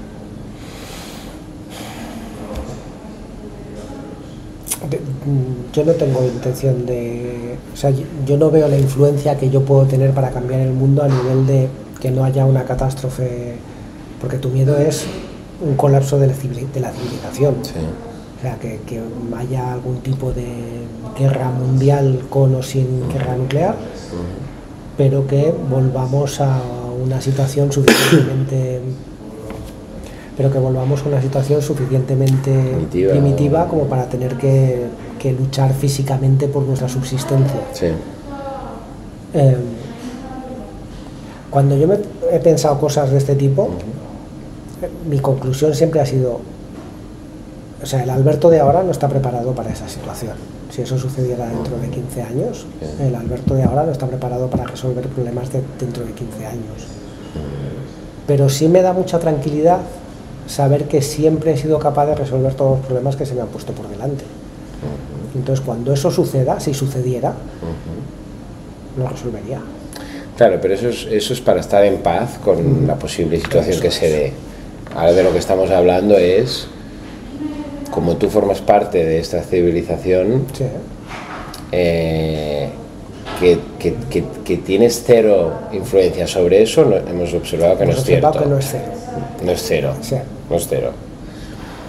Entonces, la siguiente pregunta es, de todas esas cosas que haces en tu día a día, obviamente todos estamos en sumar, ¿no? Entiendo. La pregunta sería si consigue Alberto centrarse mucho, ponerte en tu centro máximo, ponerte en tu... no estar reactivo, sino que tus acciones sean precisas, porque no vengan desde el miedo ni desde la neurosis, sino que estén reaccionando en el momento, cada palabra tuya esté en ese momento preciso como tiene que ser. De pronto Alberto empezaría a tener una iniciativa de un grupo de no sé qué, o un canal de no sé cuántos, o un podcast de no sé qué, que poco a poco Alberto fuera observando cómo crece la influencia, cómo genera un impacto positivo en el mundo, y cómo de pronto Alberto consigue dentro de su área tener un papel muy importante dentro de un cambio de la tendencia que quizás estamos teniendo. Entiendo que el potencial está. Y según va sucediendo eso, cada vez hay más capacidad de influencia. Yo la capacidad de influencia me la imagino ahora mismo como somos 8.000 millones de personas en el planeta ahora, con lo cual lo que yo puedo influir sobre lo que pasa en el mundo no es cero, pero tampoco llega a ser uno. O sea, a lo mejor es un 0,0000, no sé cuántos ceros. Pero eso no es cierto, porque luego alguien hace algo. ¿Cómo quién? Bueno, Greta, sí, por ejemplo, que genera este movimiento enorme, sí, desde su, imagínate, desde su singularidad, ¿no? Una niña, un adolescente. Hay un montón de iniciativas que de pronto aparecen de la nada. ¿Y qué ha pasado? ¿Cómo ha cambiado? No, es que no lo sé, o sea, me refiero... Ya, pero es que esa actitud da espacio a una especie de, bueno, pues a la mierda, ¿no? ¿O qué? Ah, ¿me entiendes? Para mí no. Vale, ¿cómo porque es? Eso, o sea, a nivel global, yo creo que mi influencia es de 0,0, sí, lo que sea, los cuantos ceros que sea. Sin embargo, aquí, sí, o sea, en mi área pequeña de influencia, y bueno, ahora ya nos están escuchando más de 86.000 personas, que yo jamás pensé que iba a hablar para un público tan grande. Pero aún así, o sea, aunque fuera 1 millón de personas, lo estamos comparando con 8.000 millones. Ahí yo sí puedo afectar cosas. O sea, con todas las herramientas que estamos dando en el podcast, teniendo conversaciones con gente súper interesante que piensa las cosas y que las observa y que ayuda a que tomemos conciencia de que esto es como un videojuego. Yo estoy seguro de que a muchas personas que nos están escuchando ahora, plantearse los retos como una pantalla es maravilloso, porque le quita un montón de tensión. Es como, porque además nos ha pasado a todos en el videojuego que sea. Hemos luchado contra el monstruo malísimo ¿qué tal? Sí, 500 veces hasta que le hemos ganado. Exacto. Que es como en la vida. O sea, tú pruebas para andar. ¿Cuántas veces intentamos levantarnos para andar? Pues esas 500 funcionan. Entonces sí creo que el potencial exista. O sea, Elon Musk, Bill Gates, todos estos sí hacen cosas que tienen una influencia más grande hacia donde ellos las hagan. Sí. También es que, pues primero que no es mi miedo. No, entonces, obvio. Yo creo que, o sea, yo ahora tengo 53 años, pienso vivir hasta los 100, lo que pase dentro de 48 años, pues la verdad es que me da un poquito igual. Quiero decir que yo ya habré palmado, espero que siga y que la gente sea feliz y todo, pero a nivel de que me afecte a mí, o sea, a lo mejor lo que estoy intentando decir es que no es algo que me afecte tanto como para dedicarle atención. No, tú me has preguntado que me descentraba Claro, a mí más y yo te he hablado de esto. Como luego me has devuelto la pregunta, de qué podría hacer yo. Claro. Yo creo que a nivel grande no podría hacer mucho, pero para mí sí es importante a nivel Claro, pero pequeño. por ejemplo, has dicho una cosa Sí. relevante, que es lo que pase cuando yo ya no esté me da igual, ¿no? Sí. Y digo yo, qué curioso que eso te da igual. Sí, ¿Por qué? porque no estoy. Ya, pero si hubieran pensado así los que venían antes que tú, Pues seguro que muchos pensaron así. seguro, pero no hay un cierto egoísmo en pensar así. Total, es como la definición del egoísmo. Ayer iba a ver Misión Imposible. Ajá. Y una frase importante en la peli es: hacemos lo que hacemos Sí. para las personas que amamos y para esos que nunca conoceremos, ¿no? Está muy Y bien. lo repiten varias veces. Es importante en la peli y me parece muy humanista y muy relevante, y más que nunca, y que una película tan comercial como Misión Imposible esté señalando esto, creo que es relevante en los tiempos. Sí. Y cubre una necesidad de trascendencia, un dejar un legado que hay gente que lo tiene y que le parece importante. Pero más que dejar un legado, es una responsabilidad sobre el conjunto, ¿no? ¿O qué? O sea, me refiero, yo Sí. tenemos la vida tranquila que tenemos porque ha habido un sobreesfuerzo de una cantidad enorme de personas antes que nosotros, Sí. para que nosotros ahora podemos estar aquí tranquilamente charlando. Y a mí, de alguna manera, esa comprensión me lleva a tomar cierta responsabilidad también desde mi lado, de decir, vale, ¿y qué puedo hacer yo también para colaborar, ¿no? Vale. ¿Y qué haces para colaborar? Pues intento estar presente. Y en ese estar presente intento también observar ciertas limitaciones psicológicas de, ¿qué voy a hacer yo? ¿No? Bueno, un momento, eso es una limitación, ¿no? Claro. O sea, me refiero, ¿cómo es que Alberto, si de pronto tuviera, hostia, ahora haría esto? No, hombre, no, ¿yo qué voy a hacer? ¿Sabes? Sí. Ese gesto mental puede haber matado ahí una semilla de algo increíble, ¿no? Es cierto. Lo tomo porque es verdad. Como yo lo he pensado siempre, es que dentro de 100 años, porque siempre dicen, pues mi madre murió hace mucho tiempo, hace 29 años, y claro, nosotros nos dijeron, bueno, pero sigue viviendo en ti, en tus recuerdos, y no sé qué, y a mí eso pues un poquito me sirvió poco, porque como bien sabes, desgraciadamente, cuando mueren tus padres, hay muy pocas cosas que sirvan, estás jodido y ya está. Pero luego, según fue pasando tiempo, vale, pues mi madre vive, su recuerdo vive en mí. Si yo tuviera hijos, que no los tengo, pero uno de mis hermanos sí, también luego vive su recuerdo menos en mi sobrina. Y si ya tiene hijos, pues igual ya ni se acuerdan. Lo que está claro es que en 100 años, o en 200, me da igual, nadie se va a acordar de la mayoría de nosotros. De nadie. Bueno, de Marco Aurelio nos acordamos, ya han pasado 2000 años, pero quiero decir, de todo el resto de peña que había entonces. Con lo cual, a mí me parece importante lo que puedo hacer yo en mi área de influencia, esta pequeña, inmediata. Pero por los que están cerca, por lo que yo pueda aportar en tu vida o en la vida de mi mujer, pero no, o sea, eso otro, yo esa sensación no, o sea, a lo mejor es que me siento muy pequeño como para ver que puedo afectar eso. Claro, es que también te diré, no es una cuestión de sentirse importante o sentirse más capacitados que otros, ¿eh? No tiene siquiera que ver con esto es un neurótico y esto es creerse importante y que yo voy a conseguir nada. Estoy intentando observar el pensamiento opuesto. Sí. No, yo no voy a conseguir nada, yo no soy importante. Un momento. No es una cuestión de ser importante o no conseguir nada, es una cuestión de estar presente, es una cuestión de sin ambición de hacer nada que vaya a tener una influencia geopolítica global, pero tampoco que dejes de hacer nada que tenga un potencial natural en ti y que te nazca, pero que no te permitas porque crees que es demasiado grande eso. ¿Sabes? Eso no. O sea, ahí no lo veo, sí, lo entiendo. Pero ahí no sería porque es como la gente que va a la guerra. Tú cuando preguntas a los soldados que por qué hacen lo que hacen y por qué tienen esos actos heroicos y todo eso, no lo tienen por el general o por el presidente del gobierno o por la democracia, lo tienen por el compañero que hay al lado, la compañera que hay al lado.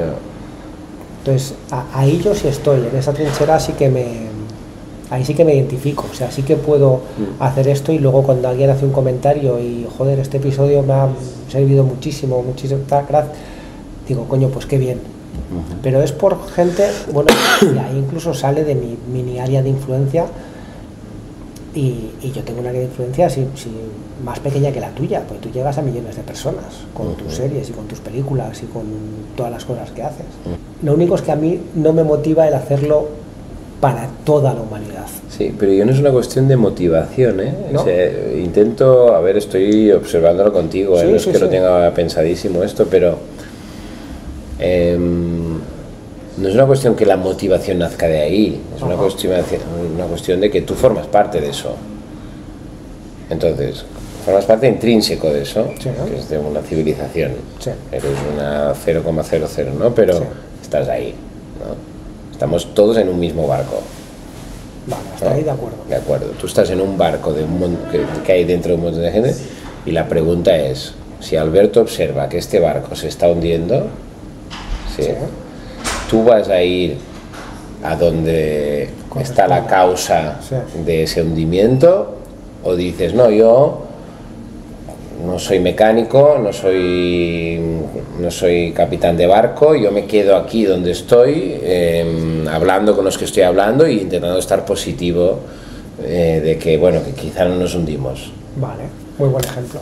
A mí me sale ir a donde... Avisar. Por lo menos avisar. No tanto avisar, sino irme corriendo donde sea que esté pasando lo que está pasando. Me refiero, si hay un agujero Sí.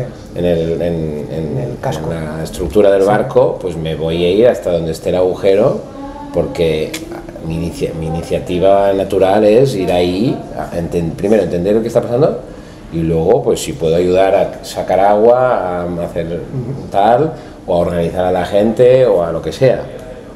Vale. Pero yo he estado en ese barco por ahí haciendo cosas, pero cuando observo que se está hundiendo, me cuesta seguir haciendo lo que estaba haciendo y no ir a entender por qué se está hundiendo, ¿no? Vale, es maravilloso, me estás haciendo pensar un montón y me encanta. En tu ejemplo, yo no creo que el barco se esté hundiendo. Vale. Entonces, creo que durante toda la historia que vivía en cada momento, muchos han pensado que era el final del mundo. Ese argumento lo he escuchado. Y yo no creo que este sea el fin del mundo.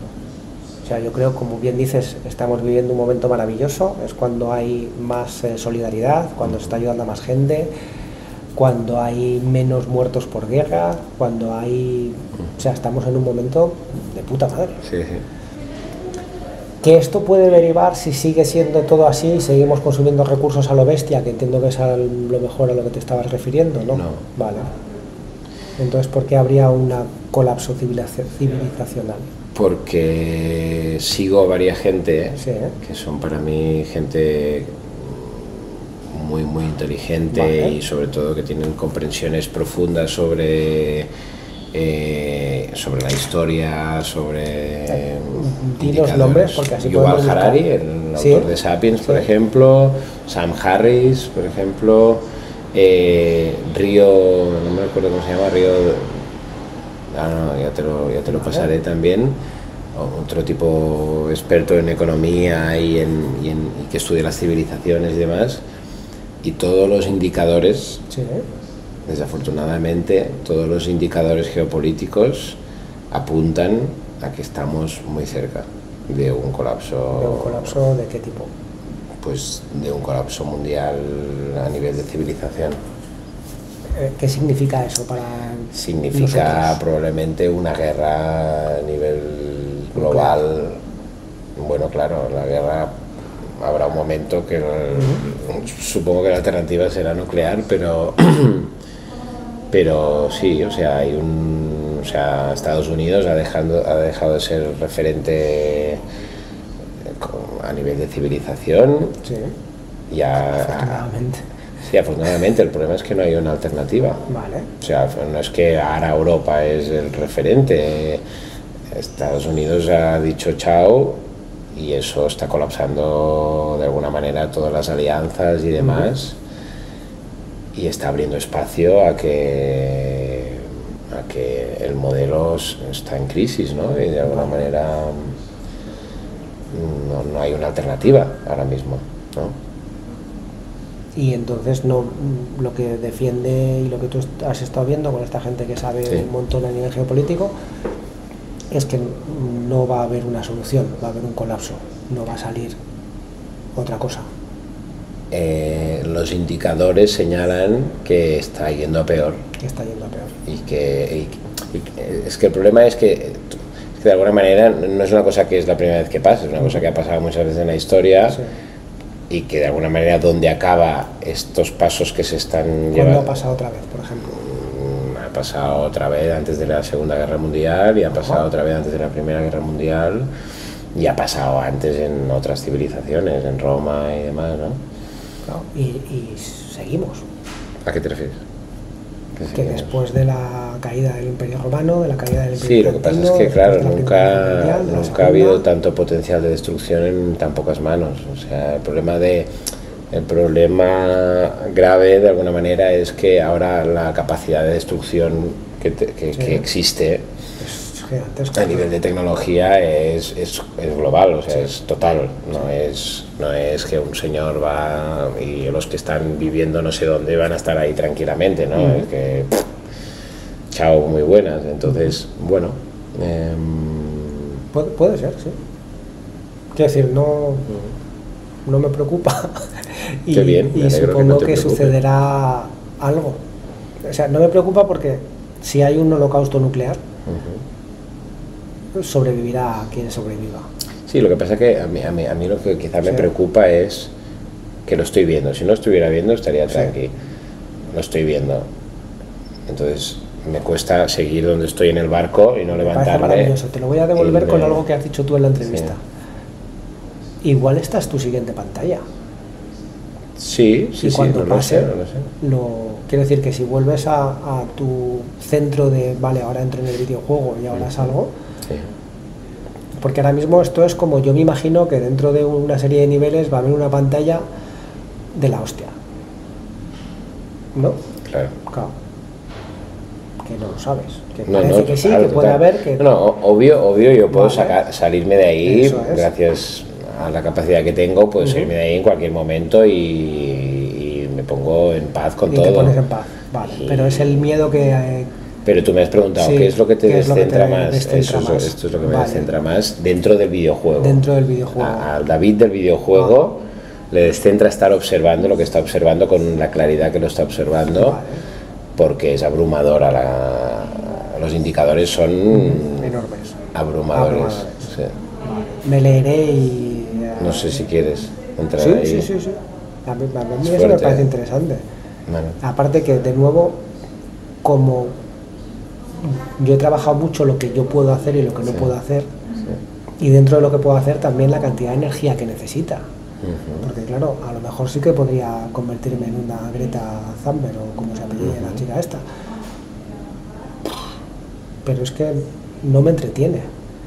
Entonces no te entretiene ya, pero es lo que te digo del barco, ¿no? Es como si alguien dijese, bajad abajo que nos estamos hundiendo, y alguien dice, ya, pero no me entretiene poner maderas en el agujero que hay en el... En el barco lo entiendo porque es un barco donde hay una vía de agua. Pero es que ahora mismo hay varias. Claro, a lo mejor si me entero de todas estas cosas y veo estos indicadores y veo que hay varias vías de agua, sí que haría algo.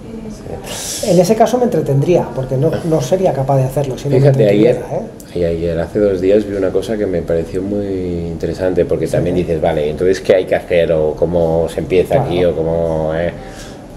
Ayer Misión Imposible lo hablaba. ¿Se estrenó alguna peli de Misión Imposible ayer? Ayer, sí. Sí, vale. No sé si ayer, pero sí.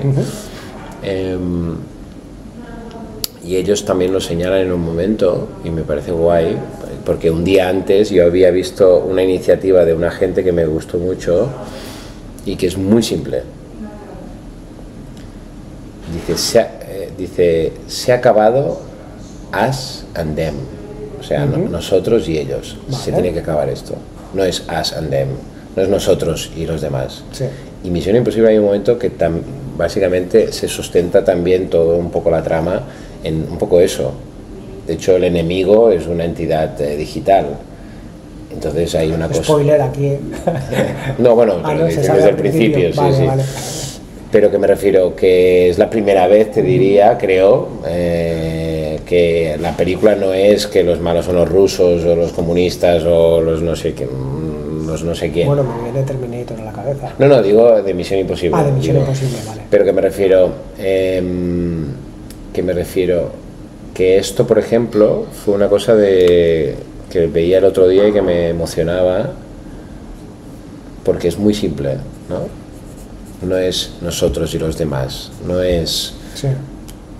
Se tiene que acabar pensar así, porque pensar así creo que es lo que genera la gran mayoría de los conflictos. Es como decir, estamos en el barco y el agujero se está haciendo porque pensamos que es nosotros y otros dentro del barco, pero es como no, es que estamos todos dentro del barco, ¿sabes? O sea, hay una iniciativa real que tú has visto y lo has se llama ¿Y se llama cómo? The Builders. The Builders. Sí.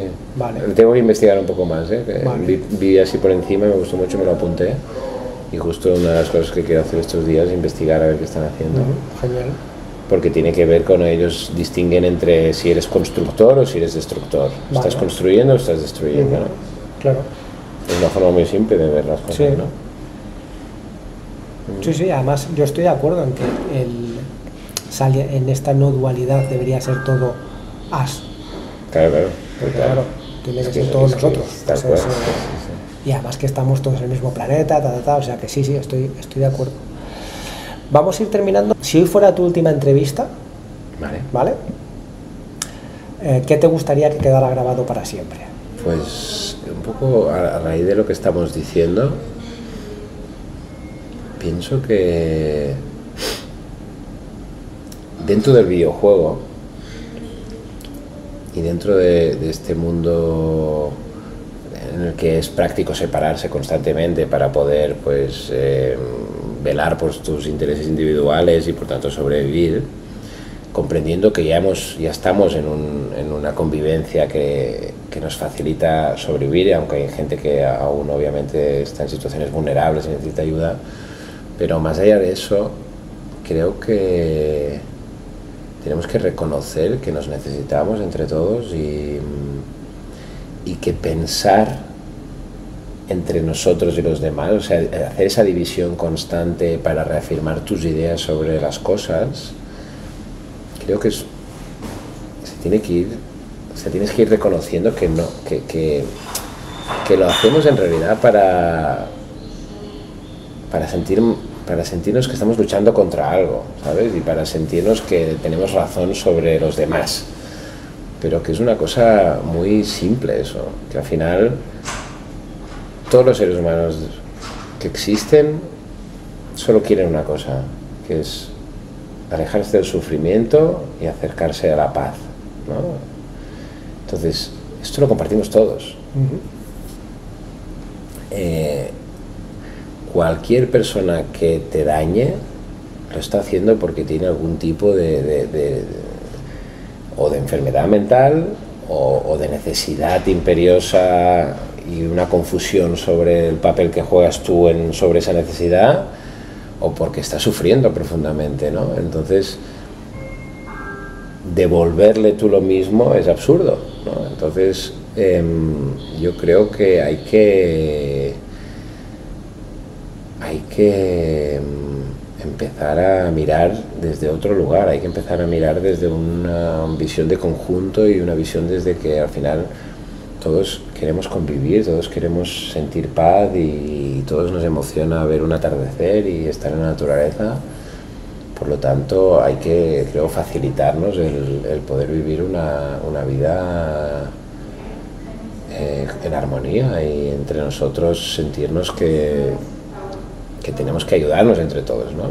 Que nos necesitamos y que al final cuando una persona te agrede lo está haciendo probablemente porque está atravesando un momento de mucho sufrimiento o de mucho dolor o porque obviamente tiene algún tipo de dificultad cognitiva que obviamente hay que ver cómo integrarla dentro de la sociedad, ¿no? ¿Por qué recomendarías el podcast de Alberto Cartier? Muy bien, pues mira, porque creo que estás indagando en algo bonito, creo que lo haces desde un lugar genuino, ¿no? Creo que propones una conversación en profundidad, no superficial. Y como lo estás haciendo desde el lugar correcto, creo que seguramente consigas que el interlocutor también llegue a ese lugar de relajación y de profundidad auténtica, sin como un objetivo detrás, ¿no? Genial. Pues muchísimas gracias, David. Qué maravilla, tío. Muchas gracias, bonito. Qué bien. Y por si nadie más te lo dice, quiero decirte que te quiero, que creo en ti y que creo en tu capacidad para crear una vida mejor. Nos vemos en el próximo episodio.